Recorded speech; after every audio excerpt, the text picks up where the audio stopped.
Hello, fellow communicators. Welcome, welcome, welcome. I'm so glad that you're here because you belong here. As always, I'm Abbie. This is Stories Lived, Stories Told, and here's what I know. Everything in our social world is created through communication. That's the stories we tell, the way we show up to each other, and the patterns we find ourselves in. And if we can take the time to understand all this, then we can start changing our communication and making better social worlds for ourselves. Today we have part 2 of our conversation with John Burnham. Today we're discussing the liberation that comes from trying on new perspectives, the painful lessons of becoming less certain but having more clarity, speaking to listen and listening to speak, and so much more. We already know that John has great ideas to share about ways to reflect and to approach others with openness, and we'll get more of that today. So, get yourselves ready to do some reflecting, some learning, some growing, because you're just as much a part of this conversation as John and I are. So with that, let's begin. I'll show you an exercise that we do with the students and talk about embodiment. All of us have got kind of responses from people that we're working with, either clients or supervisees, that freeze us, that kills our imagination. They don't intend that. Right. Something that they say just freezes us, and we can't imagine. So what do you do to generate, to be able to respond to this? And say if we were working together and I chose something that triggered me, froze me or something like that. Like, say, for example, if you said to me, so people often choose, I'm not finding this session very helpful. Yeah. Well, we all have something or several things. So I would ask you to say something like, I'm not finding this very useful at all. You say this to me and then I just respond and say something, right? Then I get up and walk around the chair, sit down, and you just say that same thing again. Uh-huh. And I have to develop a different response. I can't Then I get up and I do this again and again 5 times. And after a while, they start to go beyond what and they take some risks. We say, this is a safe place to experiment. You can be rude back. Right. You could say something awful. You could say something that you feel. And then we look at those, and sometimes when people say something that's not very nice, but there's something in there that they could use, Yeah. Say, for example, one person responded to that by saying, well, I'm not enjoying it much either. Now, you wouldn't say that, but you did say, I was feeling that too, that you weren't finding this useful. I was feeling that. This conversation didn't seem so useful. So she was authentic to what she was feeling, but said it in a way that it connected with what the person said, validated what they said, but joined in with that feeling. So they were in it together. And so you do this and it can be quite playful, quite fun. We had one person, a person who found it very difficult to loosen up as a therapist. And we asked them to take themselves off screen and dance, that there's nobody watching. Yeah. And so we did that and said, sit down when you're ready. And so she sat down and she was a little freer in the conversation. That's good.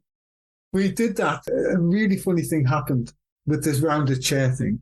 And before session, we were helping a therapist with this, and she was doing the rounded chair thing. She went in to do this session. It was a mother who she found very difficult to relate to. And about 20 minutes in, the therapist got up and walked around her chair in the session. Oh my gosh. Oh my gosh. I said, I didn't mean this. Anyway, she sits down and the mother says, what's that? What are you doing? And she said, oh, we've been doing this as an exercise that when I couldn't think of anything to say when you were saying that, if you get up and walk around the chair, it helps you to think differently. So that's why I did it. And I said, okay. And then they went on. Then about 10 minutes or so later, the mother got up and walked around her chair. Oh my God. Talked to her daughter and sat down and said, this works. Oh my. That's incredible. And that was where we put practice into theory. This walking around the chair just gives you, I made that as a spontaneous thing. Yeah. So we do it a lot. And then how do we theorize this? And Sean's reflection in action, where you do something in the moment that can change the moment. Yeah. Think about it afterwards. And that walk around the chair, it doesn't work if you just say, think of something different. Yeah. Think of something different. But walking around the chair just gives you that moment to reflect and to reposition yourself. So, pull yourself out of the moment enough to see it. Yeah, see it in a new perspective. Yeah. Okay, so kind of off of this conversation, it seems that you have been practicing for a very long time, have a lot of knowledge. People are learning a lot from you, whether you're teaching or supervising or they're your clients. But I wonder how you feel that you've learned from your clients, your students, or the people you supervise. You've got some good questions, haven't you? I'm glad you think so. I'm glad you said learning. Somebody said to me, you enjoy teaching. I said, well, no, I enjoy people learning because you can teach without people learning. And that's that's true. That's true. Not so enjoyable. I can stand up and teach all day, but if people aren't learning, right. That's a great distinction. Yeah. The enjoyment is to see them learn. So what I've learned is, well, I'm sorry. It's okay. Whenever I talk about the effect the clients have had on me, I don't know exactly what it is, but it's difficult to say if I enjoyed my work. It seems difficult when you're working with people who are suffering. Right. To say that you enjoy that. I don't know what word accurately describes that. Enjoying isn't. Moved.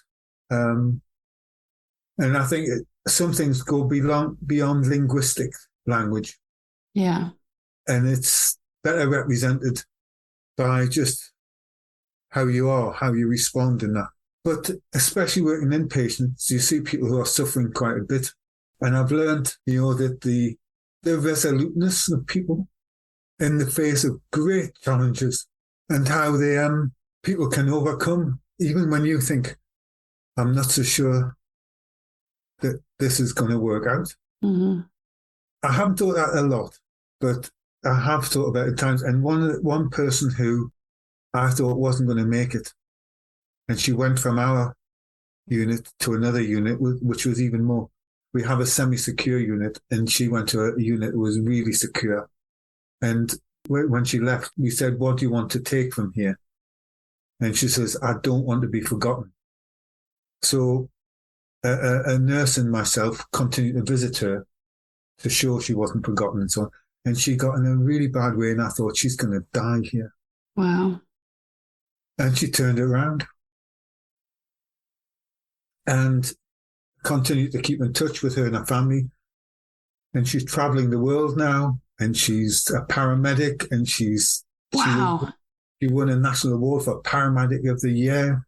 And so working in one place for a long time, I've had the benefit of that learning. Yeah. If you go and work somewhere for a year or 2 years, you see a slice. And like the graduate families I was telling you about before, multi-family therapy, where they come back and we see how they've developed. And one young person had a YouTube channel for her singing. And then when she left our unit, she uses it to tell her story about recovery. Wow. And now we use her YouTube channels in the program. Wow. Some of our PowerPoint presentations. And there she is, talking about the physical effects. Wow. What it does to your body and things like this. And so the young people are listening to her and the parents are listening to her. I hardly ever use the word awe. I really am critical of the Americans for turning the word awesome into meaningless. They use it so everything's awesome. Oh, that's awesome. That's brilliant. I really am annoyed the way they do that. But real awe. Real awe happens not so much. That's why it's awe. Yes, yes. So I've learned from her how to talk about, how to use her experience and so on. So we use that, the graduate families that come back. And I've learned how, just recently, I was trying to help parents not keep looking at change in their child as the only indicators of change, to look to yourself first. When your child says you being calmer, they'll feel a bit more confident. When they see you being more skilled, they'll feel a bit more competent. So, and then a mother and daughter came back and said to the young woman, when did you decide to change? And she says, it's not like that. It doesn't happen as a revelation one day. She said, her and her mother said, it's like grains of sand, bits and bits, until the weight builds up and builds up by lots of little things happening. And then you all move along together. She said, it's not just a young person deciding to eat again. What a young person thinks and decides is important, but it's not the only part of this. She says, grains of sand. And so I've used that metaphor. But the main thing, is a model that we're going to write about with the person who developed it, a mother who thought of this model to understand her own experience and her daughter's. We're writing that up together. Wow. Called Abbie and Aha. And the aha is when you're trying to make a decision on your young person eating, you've got to keep them alive, then you've got to get them healthy, then happy, and then achievements. But if you're looking towards the achievements and keeping them happy, you might make decisions that won't keep them alive. Right. Wow. I don't like this food. I'm not happy to eat it. Is not the issue. Right now is you have to eat what you need for your body. Yeah. All of the time with families, the model that we have now is based a lot on what we've learned from families. I've learned not to be so certain. When I started out as a young therapist, I was pretty clear. I knew what was what and what people should do. Sure. I came from a family, my mother's script, she knew what was what and what people should do. And I caught a bit of that. One young I was working with, she'd been sexually abused and the effects on her had been tremendous about harming herself. And so on. She often had to be restrained from harming herself. And I worked with her. There'd be a point in the session, the mantra is about the person who abused is responsible and you're not responsible anyway. That kind of clarity, which is sometimes helpful. And I think that clarity is different from certainty. And I think you can be clear, helpfully clear, but don't let that slip into certainty. And I'd slipped into certainty. And as I was talking, there'd be a point in the conversation where she would go white and she would leave the room. And she would often be going to harm herself. And I didn't know what was going on. Yeah. Didn't. And she asked me if I worked with people who abused, which I did. And she'd ask me certain questions and I would be clear with a certainty about blame and responsibility. Because I was certain this would be helpful to her. When that happened, when the session would end like that, I would go back to my room. The nurse would take physical care and we would make another appointment. And this day, I decided not to go. I followed. And two nurses were sitting with her on the bed. And I said to her, what is it? What is it that happens that we talk about that leads you to say this, to do this? What is it? And I was saying it just like that, I think. I said, we've got to know. What is it? And she said, I can't tell you. She said, I know. She said, you would hate me if I told you. You would hate me. And I said, I can guarantee I will not hate you. And I never say those kind of things. I was trained not to say those. I guarantee you I will not hate you. She says, how do you know you don't know what it is? I said, I don't know what it is, but I know me. I know me. And the nurses, they said, we will not hate you. We have heard lots of things. We will not. We can promise that. We can't promise we like what you tell us, but we can promise not to hate you for it. And later on, it came out that she had abused someone as well. Wow.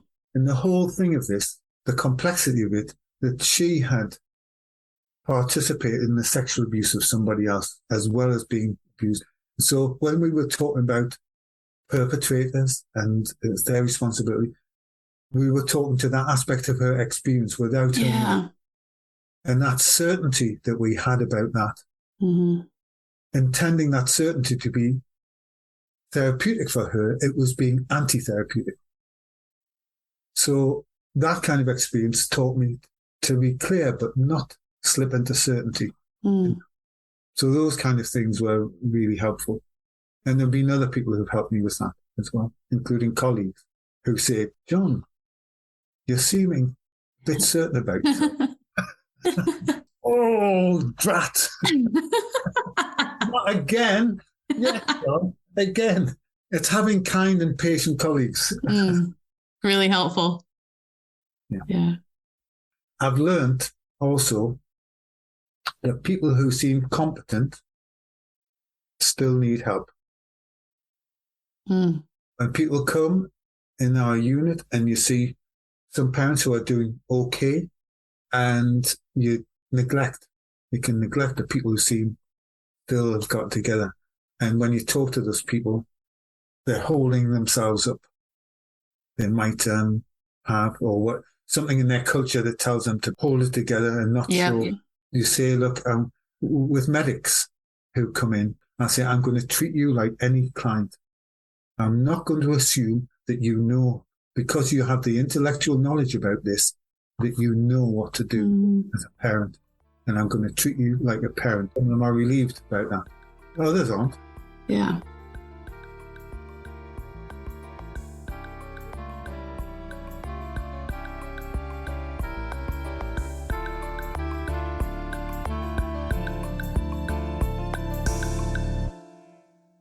Using the language of CMM, the goal is always to be creating better social worlds. So I'd love to know, what is a better social world for you? What does that look like? And how do you want to get there? How do you feel like you're working towards that? Inadequately, imperfectly. Sometimes it feels not hard enough. But I'm not a very political person with a big P. Didn't come from that kind of family. I think I think one of the things I've devoted myself to and increasingly do is to make therapy available to people that it wasn't available to before. There's a practice I call relational reflexivity that I've written about, is helping the client to create the kind of therapy that they want to receive. So the language, the methods of working, how to make this, use my repertoire. What from my repertoire is it that they want to use? Not what I'm currently excited about. That's the broad principle. It happened first time with family that came on a Friday morning, and you could tell that the sleep was still in their eyes, and the kids' buttons were done up on the wrong place.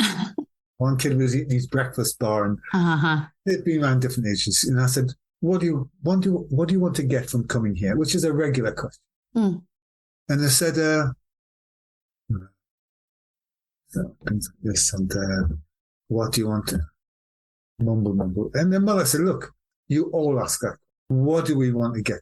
How do we know what we want to get from you until we know what you can do? Tell me, what can you do?" And I just managed to avoid coming back with a clever question. Yeah. And I just started to list the things I could do. I just said, well, I can do sculpting, I can do enactment, I can do circular questions, I can do reflexive, I can do externalization, And the mother stopped me and said, "Oh, no, we were externalized at the last place." No, well, I can do internalized other, and I named a few things. And she, "What's that internalized other interviewing?" And I said, "Well, it's if you want to get to know somebody better or feel what it's like to be in that position, I would interview you as that person, as if you were that person, to see how it feels to be that person and get some idea of their experience, you know? And she says, well, we've never tried that. Let's give that a go. I said, let's go for that. So that's about helping. You have to be reasonably confident and willing to go with something, but you shouldn't feel that you have to do everything that you're asked. I've been asked to do some things which I said no to, you know, so it's not, you're just a puppet. Sure. The client's not your puppet and you're not their puppet. So trying to help. So now I use lots of, like in language, of linguistic examples. A lot of therapists like to ask when change happens, when this continues, as a kind of, it's going to continue. So the presumption it will continue. They ask when, not if. Now, I think that's unfair. If somebody's at the if stage, you shouldn't just push them to when. So I say, I'm going to ask you a question, but I'm not sure how to begin it. The question is, when or if this change continues or this change happens, what will it be like? What will you be pleased about, or how will you use it? So shall I begin that question with when or if? Some people begin it with if. So that's opening a choice for them. Yep. My question, their beginning. And in one session, this young woman thought for a while with her family, and she said, when? I was quite pleased. And so I went with that. And then the dad interrupted and said, I think she chose that because that's what she thinks you wanted her to say. And she's a people pleaser. So I stopped and I said to her, is that? She says, well, it's a bit of both. So we invented the word with. WHIF. Yeah. So with that happens, you can make words. You shouldn't be restricted by words are all made up. Yeah. So let's make a word that fits your position. Like you asked me about that word, enjoyment of what I do is not the right word. You offered meaningful, but that's not the right. I don't have a word. Maybe sometimes a word will happen, but I certainly want to continue doing what I'm doing. So there's something important, but I haven't found a word yet. Rewarding, life affirming, all of those. But that's making better social worlds. The other thing I'm most recently involved in, I'm part of the Association for Family Therapy, has a diversity working parties and divided into different aspects of social graces: gender, race, religion, class, income. And I'm a member of the race group and the class group. And in that race group, we're pushing the boundaries for each of us. And one of the things we're doing, I'm in favour of role plays. We've started a series of role plays, and I was in a group one evening. I was the only white person. And so I volunteered to be a white man coming for therapy with issues of racism. His daughter was getting married to a black guy, but she thought that her dad was a bit racist. I'm not so sure about him. And she said, I think you've got to go to a therapist and sort yourself out. Otherwise, I'm not going to invite you to the wedding. So one of the black members of the group was a therapist. The other people were reflecting. I opened myself. It was a role play. I don't have a daughter who's not going to be inviting me to the wedding. Right. But whiteness and maleness, the personal is in any role play. And so we went on with that, and then people reflected. And if you think in CMM terms, you can think of, you might put something at an episode level, racism. Now I would put the same word vertically alongside an episode of racism. If you put the word racism along the side and think, how is this applicable or meaningful at these different levels? Just to understand the episode. So there's racism, and then I put the opposite along the other horizontal. So you might have racism, and then along the other side, anti-racism. Now, I think anti-racism is an important movement, but it has its limitations. It tells you what you're against. It doesn't necessarily tell you what you're for. Yeah. Anti that. If I'm anti that, what am I for? And I think people find it easier to change if they also have stop doing that and start doing this. Yes. So in that, it was like working with a dad who physically abused his children and being helped by the social workers to amend his ways, stop doing that. He says, I know what not to do now, but what do I do instead? I was raised like that. What do I do instead? Yeah. That kind of term, raceful, racist, practiced, and raceful. What do I do that's raceful? Now, I'm at the beginning stage of this, but it's kind of looking for practices that show an engagement with and connection with, willingness, commitment to doing things differently in a way of appreciation, willingness to understand, willingness to entertain different ways of living and things. And so I think Newcastle's monocultural, where I was born, very white, monocultural, not too much now, but pretty much, to Birmingham. And I encountered arranged marriages. What? Couldn't understand that. I was really out of my comfort, my level of understanding. And I began the process of arranged marriages and how they are done with couples who were raised in romantic ideas about marriage, but were disappointed with it. And I would say, in some cultures where they have arranged marriages, there's a concentration on friendship. And love grows. It's not necessarily the first thing that you look for, whereas in our culture, you look for falling in love. And so that would be an example of graceful practices, taking something from one culture that isn't your own and looking, how could that add to ours? Yeah. Is ours so good? Or could ours do with it? What if we were to use that? So I've said to some couples, how about if you looked at your friendship first and do it in this way that other cultures use to see if a different kind of love can grow from a friendship, doing things to be nice to each other, to be kind to each other. I used that in my daughter's wedding speech. What I got from Queenie Harris, who I worked with for many years, is Indian, and she had a love marriage. But when I talked to other people who had arranged marriages and about that, the different values that they placed on a relationship, at my daughter's wedding, I said, there's the 3 L's in your marriage. First L is lust, what drew you to each other. Second one is love, as you grow and develop. Third one is looking after each other.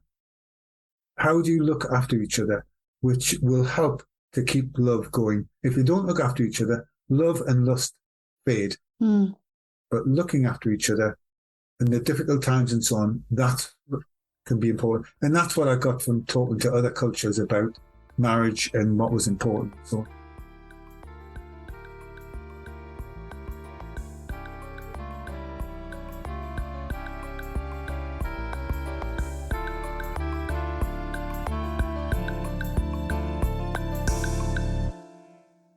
Most recently, Parveen Kaur, who has taken my place as head of systemic training. She's an Indian woman, born and raised in this country, but still very connected, speaks multiple dialects, and is engaged with her culture in a visible and interesting and informative way. And she doesn't talk about racism a lot, but we were in this conversation. She's Sikh, and she told me about her experiences of walking down the street.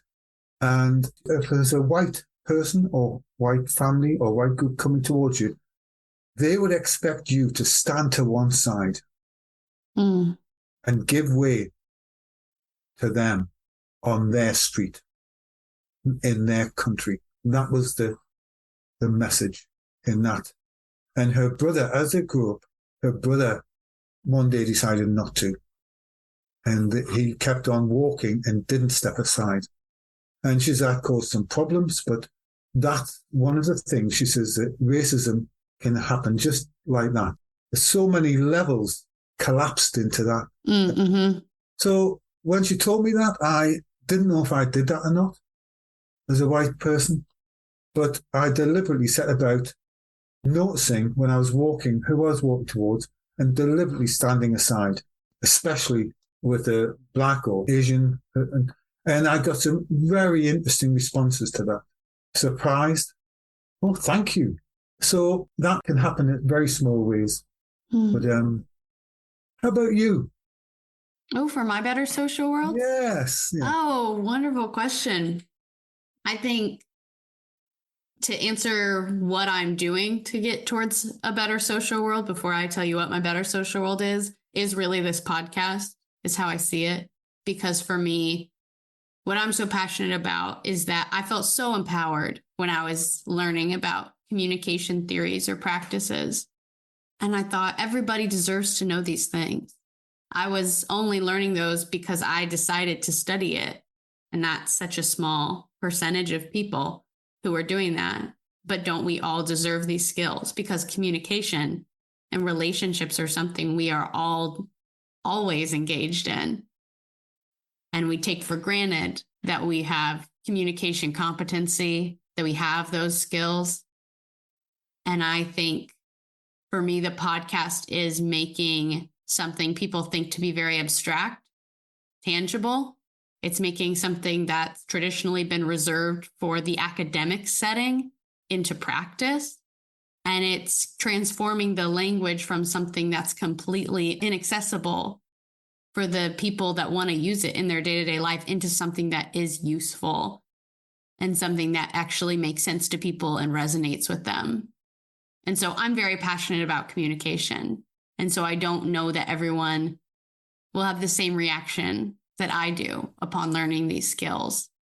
But I think it can only do good and improve people's relationship, the quality of their relationships and the effectiveness of their communication if they can understand even a fraction of the patterns that go on. So to me, a better social world involves a lot of vulnerability and authenticity and intentionality around those things specifically. I care about a lot of things. I care very deeply. And I think I learned, especially in my school experience, especially young people, I think it's really easy or tempting to act like you don't care about anything because that's cool. It's not cool to care about things. You know, that's a vulnerable thing to say, I care about this.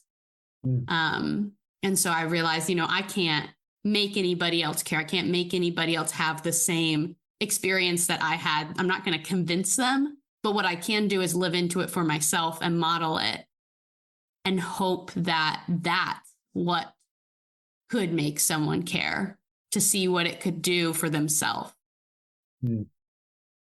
I love the way you used communication and not just language. So much of what you're talking about resonates with, I think, what I've been talking about. I want to express some appreciation of what you're doing. It's something that's, thinking about my training and the opportunities were open to me and the resources were great. I valued them all. But I think people like yourself and what you're doing is moving things along. Maybe we'll go into a stage where we're resource rich in a way, and people will have difficulty making choices. They'll never be able to watch everything, never be able to listen to everything. And so, but nevertheless, I think we have to risk that happening. Yeah. And so I really appreciate what you're doing. I like your tolerance to me talking too much. Not at all. It is a fault of mine, but I've been told that as well about myself, so I always appreciate a chance to listen. I wrote a paper with a student in a tutorial. She said, "Do I talk too much?" I said, "Yes," and she responded with shock. And I said, "Were you surprised?" I said that. She said, "Yes." I said, "Has anybody else? Have you asked that question to anybody else?" She said, "Yes." I said, "What do they usually say?" She says, "Well, they usually say, 'No, we enjoy what you're saying.'" I said, "Oh, I enjoy what you're saying, but that wasn't the question. The question was, do you talk too much?" And I said, "Yes." I said, "That comes from a person who I talk too much." So I right. I recognize it. Yeah, you're in And good company. we went on and we wrote a paper together and published that about do I talk too much in the conversation? That's How it fascinating. influenced both. How did you work on that? On my listening abilities, my Yeah. restraint. I think especially doing the podcast has been helpful because it's a very intentional listening space. I would say probably in my personal relationships, I struggle more to do that. I'm also someone I just get excited by a conversation, and so if an idea is sparked in me, I want to say it, and it's hard for me to let those go or let those pass. Say I don't Yeah. have to say, I'm not going to save the conversation or say the best thing here. I could just receive what the other person's saying, but the podcast space definitely helps to be an intentional listener. We do I don't know if you heard of the two concepts, listening to speak and speaking to listen. Mm-hmm. We were just talking about that this morning. Those exact words. Yeah. And we do that in the multifamily therapy with the parents. And we do a role play of that in front of them. In fact, we've done me and Becky Brain, who I run the group with, we've done role plays of interactions between parents and, a parent and a child and stuff. And we recorded that so they can watch that. Have some resources, yeah. We do a listening to speak and a speaking to listen role play. And the parents say, oh, God, that's me. That's me. Or that's somebody else. And so we work on how both of them are valuable. It's not one's good. Yeah. But like you say about when you get excited by an idea. Yeah. Yeah. The alternative that I know that's similar but different from what you just described, the speaking to listen and listening to speak, is the just different versions of the listening part, being listening to respond versus listening to understand. Yeah. Mm-hmm. My daughter trained me in that. Yeah. And said, look, I'm coming to tell you this, not for you to tell me what to do about it. Yeah. Just coming to tell you it. So relax. You don't have to fix anything. Yeah, that's big. Tell me your view of it. I just want to tell you. Are you ready to listen? Mm-hmm. Okay. Yes. Yeah. So it is hard work, though. It absolutely is, but to me, worth it. It's hard work, especially with people like you and me who have so many interesting things to say. Yes, I know. So much. Shouldn't everyone want to hear everything I have to say? No. What's your partner like then? He also studied interpersonal communication. Yeah. So that's very helpful because we have a shared language. He's excited about these things too. You're a talker, is he? Or a talker? He is a good listener, and he's more restrained probably if I jump in. And I can't let the ideas pass by. I want to say them. He's probably better at listening to understand or, not listening to just to speak. We also teach double listening. Mm-hmm. Like Bates and Hand, double description. Mm-hmm. If you have two descriptions of something, you get a richer view than if you have a singular. Yeah. And double listening, we say to the parents that when you hear anger, listen for anxiety. Right. When one person gets angry and says they hate you. Yeah. Hear it differently. Imagine, listen for anxiety and attend to the anxiety. Say something, don't talk to the anger, talk to the anxiety. Yeah. Oh, that's really good. Yeah. It'll be all right. We'll get through this together. I know how to do this. We do teach them to take the expert position. No matter how you feel, I know how to do this. Yeah. My partner's similarly really good listener, and I think that's how she's taught me a lot. Really has. Yeah. If I'm nasty to her, she's never nasty back. It's a good quality. It's amazing. It leads you to your own nastiness. You can't. Yes, do some reflection. You can't escalate. Yeah. I'm nasty to you because you were nasty to me. I'm nasty to you because I was nasty. Because I was nasty. Yeah. Stops that pattern really quick. It's interesting about patterns. I was married before, and when we got married, I could continue the old pattern without Alison playing the other part. I could do both parts. Yeah. And I would do something and I'd walk out and she would be stood there. What happened there? And I would realize she hadn't said what I was responding to. I was responding to something that was laid down somewhere else. Yeah. It's absolutely fascinating. Yeah. Are you going to go and become a therapist or? I don't know what my path's going to be. I haven't considered therapy as much, but especially after talking to Barbara and you and a number of others I've gotten to connect with through the CMM about therapy. I think I've done therapy. I've really enjoyed it. And so I know how meaningful it is for me on the other end, because I'm absolutely a verbal processor and appreciate that space incredibly.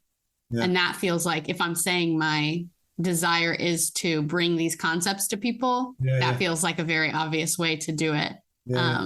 So we'll see what's next for me. I'm definitely planning on returning to school to do a master's degree. Going to school during COVID was a very strange time, so I was feeling very burnt out. I've always enjoyed school. And so I thought if I go straight in from my undergraduate degree to my master's degree, I wouldn't enjoy it. I just want it. And so I thought I need to give myself some time. So either next year I'll go back if I feel ready for that, or wait a while, but that's definitely in my future. I've mainly considered continuing to study communication. Maybe being a professor is down the road for me, but that is a lot of school that I can't think about right now. But again, I feel comfortable saying if that's a little farther down the road, great. If not, that's okay too. I'll see where it all takes me. No, I've really enjoyed this conversation and getting to hear you have very interesting thoughts that are thought-provoking for me. And these kinds of conversations are very life-giving to me. So I appreciate it. Thank you. I've enjoyed it too. Good.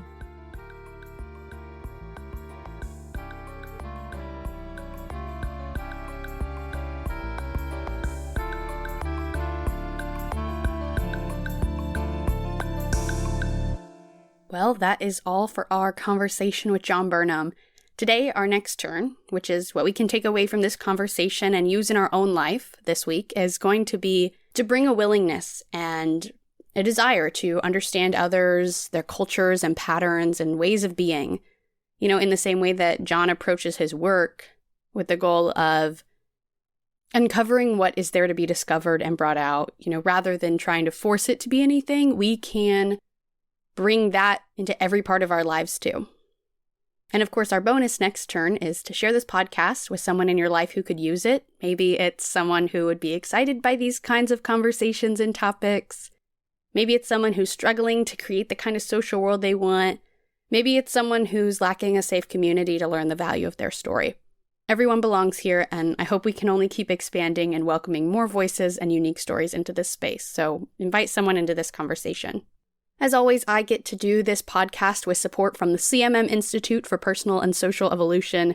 We share the same goals of reflecting on communication, learning the power of storytelling, and working to make better social worlds. I'll link their website so you can check out all the amazing things that they have going on too. If you enjoy this episode, please rate and review the show on Apple Podcasts and Spotify. It takes 2 seconds to do and is super helpful for me to get more people connected to the podcast. Also, you can follow us wherever you may be listening so you never miss an episode. And of course, you are as much a part of this podcast as I am, so pretty please email me at storieslive.storiestold@gmail.com to keep the dialogue alive. I'd love to hear your questions and ideas for the podcast and whatever stories you want to share, since this is the space for safe story sharing. Thank you for showing up. Thank you for being curious. Thank you for being a part of this story. That's all today for me, but not for you. So keep creating those mindful moments. And until next time, I'm Abbie, and this has been Stories Lived, Stories Told.